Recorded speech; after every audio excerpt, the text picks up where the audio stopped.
Tapi dia ingin satu saja tanda dari Allah yang membuatnya yakin. Kalau Ramadan tahun ini belum menjadikan diri kita mendapat hidayah, maka butuh berapa kali Ramadan lagi agar kita bisa berubah. Ruben adalah orang berkebangsaan Australia yang berasal dari keluarga dengan latar belakang ateis. Pada satu waktu, dia mengalami banyak hal yang membuatnya terpuruk. Orang tuanya bercerai, anjingnya mati, sempat mengalami kecelakaan mobil hanya dalam jeda 2 minggu.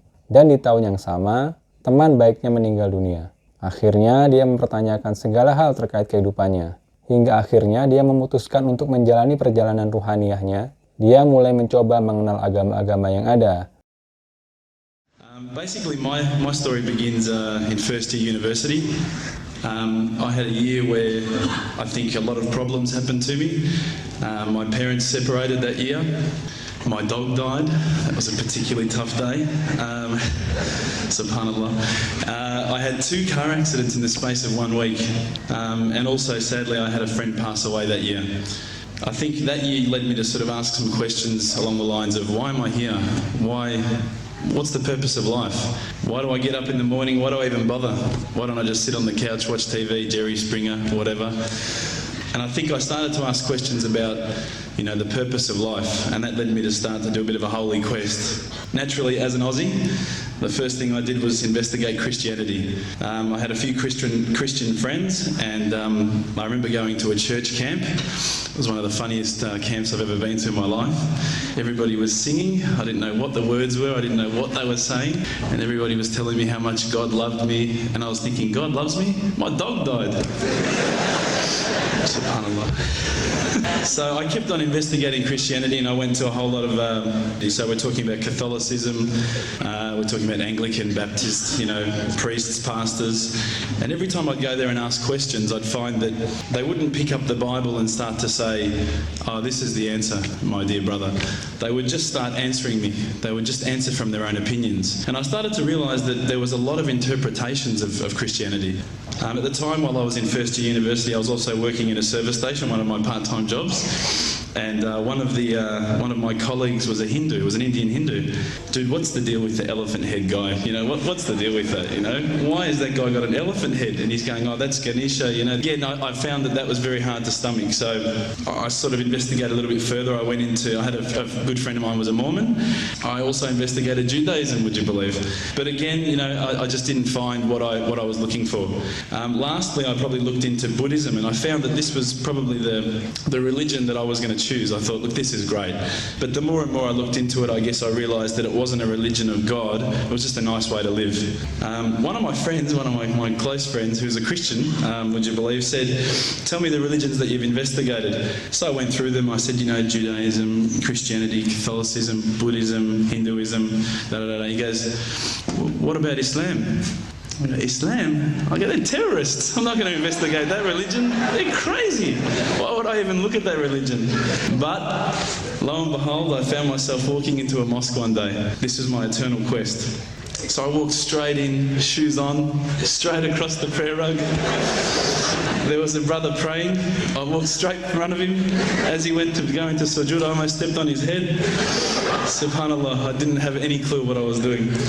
I looked over and I saw this brother. Now, you probably know this guy. This is Abu Hamza. He's come here and he's lectured a few times. SubhanAllah, I call him Abu Da'an because he's got a very large beard, mashallah. He came walking out towards me and I thought, today I'm about to die. This is the last day of my life. So when I sat down with these brothers, I actually started asking questions. I asked all the questions that I've asked of the priests, of the pastors, of my friends. And subhanAllah, the thing that really struck me is that every time I asked the question, they wouldn't just answer. They would pick up a Quran and they would say, read this, bro, read this. And there was the answer, every single time. And I would ask another question, the hard questions, not the easy questions. Why do women have to wear the scarf? Why the hijab? How come I can have 4 wives and she can't have 4 husbands? I wanted to know all the tough questions, which is the first questions I guess you ask when you come across Islam. But lo and behold, they kept on answering the questions with the Quran, not from their own opinion. And I said to one of the brothers, I said, what's your opinion on the matter? Why won't you give me your opinion? And one of the brothers turned to me one day and said, how can I have an opinion when this is the word of God? subhanAllah, I remember that really hit me. So I asked them if I could take a Quran home. I started reading it. What I found was, while reading it, it wasn't as though I was reading a story, it was as though I was reading someone commanding me, someone giving me guidance. And one night I decided to really try and get the spiritual mood happening, and I'm sure probably some of you have heard this story before, so I apologise. I'd lit a candle, I had the window open, I had the curtains drawn, I was trying to get that really spiritual feeling, and I was sitting there thinking, this is it, this is the night. I'd been, investigating all the spiritual proofs, all the scientific proofs about the fact that the mountains are the pegs, about, how the embryo develops inside, the woman, all these amazing proofs, but I still needed that little push. It's like I was on the edge of a cliff, I was ready to jump, I just needed a push. So I was sitting there, it was very quiet. I was reading Quran, I stopped. I said, Allah, this is my moment. This is the time I'm about to jump into Islam. All I need is just a sign. Just a little sign, nothing huge, maybe a bolt of lightning. Maybe half the house could fall down or something, just small. Small for you, man. You created the earth, come on. So I sat there, I was waiting for the candle to start lighting up to 4 metres high like in the movies. And I go, okay, go. And subhanAllah, nothing, absolutely nothing happened. I was really disappointed, to be honest. So I sat there and I said, Allah, this is your chance. I'm here. I'm not going nowhere. I'll give you another chance. Okay, maybe you're busy. I know it's daytime over the other side of the world. There's a whole lot of stuff going on. Maybe this time it could just be like a car backfiring. Something small. All right, the half the house, the candle. Let's forget that. A bird could fart outside. I don't care. Just anything. So I said, okay, go.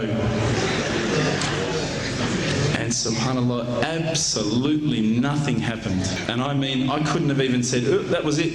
That creep just then in the wall, that was it. Absolutely nothing happened. I was really disappointed. I was gutted. I was sitting there thinking, this is it, this was my last chance, Islam, and I haven't found it. I pulled back the Quran, I turned back to where I was reading. SubhanAllah, the very next verse on the next page, for those of you who ask for signs, have we not shown you enough already? Look around you, look at the stars, look at the sun, look at water. These are the signs for the people of knowledge. SubhanAllah.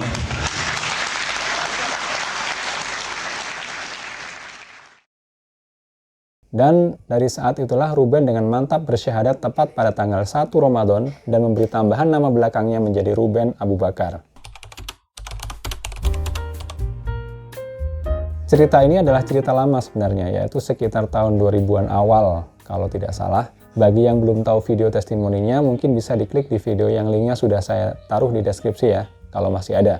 Tapi memang cerita Ruben ini sangat-sangat inspiratif, karena menunjukkan kepada kita bahwa skenario perjalanan spiritualitas tiap orang itu bisa sangat unik, bisa beda-beda. Ada yang berislam setelah melakukan penelitian terhadap jasad Fir'aun yang telah diawetkan, ada yang jadi mu'alaf setelah mengalami mati suri akibat overdosis, ada juga yang hanya karena membaca 1-2 ayat Al-Quran tiba-tiba hatinya tergerak lalu masuk Islam sebagaimana yang dialami oleh Dr. Richard Lee dan beberapa influencer lainnya. Dalam kasus Richard Lee, dia terinspirasi dari surat Al-Baqarah ayat 155-157 yang intinya kehidupan yang dia alami nyambung dengan apa yang dijelaskan di ketiga ayat itu, bahwa setiap orang itu akan diuji dengan berbagai hal, kemiskinan, ketakutan, kematian, dan lain sebagainya.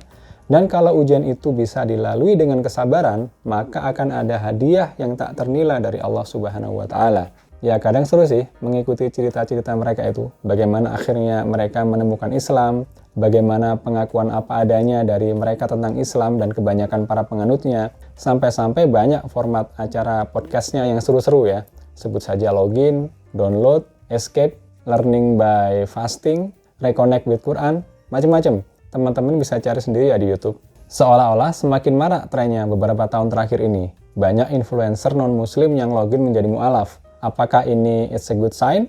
Of course, it is a good sign, menurut saya ya. Dan kalau saya amati, rasa-rasanya semua itu berujung pada satu penyebab yang sama, yaitu faktor hidayah. Apa sih hidayah itu? Kalau kita mengacu pada Al-Quran, maka hidayah itu diambil dari akar kata hadaya atau hadalya yang banyak banget ditemukan penggunaannya di Al-Quran. Ada sekitar 316 kali di 62 surat dan dalam 5 bentuk turunan berbeda. Jadi lebih dari separuh surat di Al-Quran itu menceritakan akar kata ini. Nuansa penggunaannya mirip-mirip, yaitu digambarkan sebagai petunjuk, memberi petunjuk, orangnya yang diberi petunjuk, atau permintaan untuk diberi petunjuk, tunjukilah, beri kami petunjuk, seperti yang ada di Al-Fatihah yang sering kita baca ya. Ihdinas siratal mustaqim, tunjukilah kami ke jalan yang lurus. Lalu ada juga bentuk turunan lain yang bermakna hadiah, seperti yang dijelaskan di surat An-Naml ayat 35-36, yang menceritakan bagaimana Ratu Balqis yang memberi hadiah kepada Sulaiman agar negerinya tidak ditaklukkan atau diminta untuk berislam. Tapi Sulaiman menolaknya dan disuruh bawa balik hadiah itu. Ini keren sih surat yang dikirim Sulaiman kepada Ratu Balqis itu. Innahu min Sulaimana wa innahu bismillahirrahmanirrahim. Sesungguhnya surat itu berasal dari Sulaiman yang isinya berbunyi Bismillahirrahmanirrahim dengan nama Allah yang Maha Pengasih lagi Maha Penyayang. Lalu ada juga bentuk turunan lainnya, hadiyu, yang bermakna hewan kurban atau hewan sesembelihan untuk dikurbankan pada saat pelaksanaan ibadah haji. Tapi hadiyu ini bukanlah semata-mata sebagai denda atau kafarat ketika ada rukun ibadah haji yang dilanggar ya. Ini kalau kata para pembimbing haji biasanya disebut sebagai bentuk ungkapan rasa syukur karena sudah dipanggil untuk melaksanakan ibadah haji ke Baitullah. Jadi tetap nuansanya sama. Hidayah itu berarti petunjuk yang diberikan oleh pemberi selayaknya hadiah dan petunjuk itu adalah wujud kebaikan apapun bentuknya. Kalaupun bentuknya adalah kecelakaan parah yang membuat seseorang kehilangan anggota tubuhnya misal, kalau kejadian itu justru membuatnya semakin dekat dengan Allah, maka itulah hidayah. Atau kalau ada yang diberi kebangkrutan, kemiskinan, kehilangan orang yang dicintai, masuk penjara misalnya, ataupun sebaliknya tiba-tiba diamanahi jabatan penting, mendapat hadiah umroh, atau berislam lewat jalur pernikahan misalnya. Kalau itu semua membuat dirinya semakin mengenal Allah, ya berarti itulah hidayah. Tapi perlu diingat, hidayah itu adalah hak prerogatif Allah. Dia memberikan kepada siapa saja yang dia kehendaki dan memang itu semakin menegaskan kalau Allah itu maha berkehendak. Banyak ayat yang menjelaskan. Salah satunya ada di surat Al-Hajj ayat 16. Wa kadzalika anzalnahu ayatin bayyinat wa annallaha yahdi may yurid. Demikianlah kami telah menurunkannya Al-Quran sebagai ayat-ayat yang jelas dan sesungguhnya Allah memberikan petunjuk kepada siapa yang dia kehendaki. Atau dijelaskan juga di surat Al-Baqarah ayat 142. Yahdi may yasha'u ila siratim mustaqim. Dia memberi petunjuk kepada siapa yang dia kehendaki ke jalan yang lurus. Dan masih banyak ayat-ayat yang lain yang memberikan penjelasan serupa. Intinya, hidayah itu adalah milik Allah dan hanya dialah yang berkehendak memberikannya kepada siapa saja yang dia kehendaki. Walaupun demikian, hidup yang disajikan oleh Allah kepada kita ini kok rasa-rasanya nggak seru ya kalau nggak ada semacam paradoksnya gitu ya. Semacam konsep takdir lah. Takdir itu kan Allah yang menentukan ya, tapi kita masih diberi ruang untuk menunaikan ikhtiar dan doa. Atau barangkali teman-teman pernah mendengar tentang prinsip take and give, bahwa untuk mendapatkan sesuatu yang banyak, maka kita harus lebih dulu banyak-banyak memberi kepada orang lain. Kurang lebih mirip juga dengan hidayah. Walaupun hidayah itu adalah hak prerogatif Allah, tapi bukan berarti tidak bisa diminta dan diusahakan. Karena itulah sesungguhnya fungsi dari doa dan ikhtiar. Dalam hal ini, Allah memberikan beberapa clue-nya di Al-Quran. Di antaranya ada di surat Al-Ankabut ayat 69. وَالَّذِينَ جَاهَدُوا فِينَا لَنَهْدِيَنَّهُمْ سُبُلَنَا وَإِنَّ اللَّهَ لَمَعَ الْمُحْسِنِينَ. Orang-orang yang berusaha dengan sungguh-sungguh, maka benar-benar akan kami tunjukkan kepada mereka jalan-jalan kami. Sesungguhnya, Allah benar-benar bersama orang-orang yang berbuat kebaikan. Atau dijelaskan juga di surat Al-An'am ayat 125. فَمَنْ يُرِدِ اللَّهُ أَنْ يَهْدِيَهُ يَشْرَحْ صَدْرَهُ لِلْإِسْلَامِ. Maka siapa yang Allah kehendaki untuk mendapat hidayah, dia akan melapangkan dadanya untuk berislam. Dan satu lagi pembelajaran dari mu'alafnya Dr. Richard Lee seperti yang tadi kita bahas di awal ya, bahwa setiap orang itu akan diberi ujian. Dan yang disebut sebagai orang yang lulus ujian adalah yang tetap sabar dalam menghadapinya. Yang di surat Al-Baqarah ayat 156 itu dikatakan, alladzina idza asabathum musibah qalu inna lillahi wa inna ilaihi raji'un, yaitu orang-orang yang apabila ditimpa musibah mereka mengucapkan inna lillahi wa inna ilaihi raji'un, sesungguhnya kami adalah milik Allah dan hanya kepadanya kami akan kembali. Lalu disambut penjelasan di ayat selanjutnya, yaitu ayat 157-nya. Ulaika alaihim salawatum mir rabbihim wa rahmah wa ulaika humul muhtadun. Mereka itulah yang memperoleh ampunan dan rahmat dari Tuhannya, dan mereka itulah orang-orang yang mendapat petunjuk. Dari 3 kelompok ayat ini, kita mendapat tips tentang bagaimana ikhtiar yang bisa kita lakukan agar mendapat hidayah dari Allah. Yang pertama adalah dengan cara bersungguh-sungguh. Istilah jahadu ini sering diartikan secara mentah-mentah sebagai berjihad, dan biasanya kebanyakan orang langsung mengkorelasikan jihad ini dengan perang. Padahal makna jihad yang sesungguhnya adalah bersungguh-sungguh, serius, sungguh-sungguh dalam ikhtiar, sungguh-sungguh dalam belajar ilmu, sungguh-sungguh mengerahkan seluruh potensi diri yang ada dan segala kesungguhan niat dan perbuatannya. Yang kedua, agar seorang mendapat hidayah, maka orang itu haruslah berislam.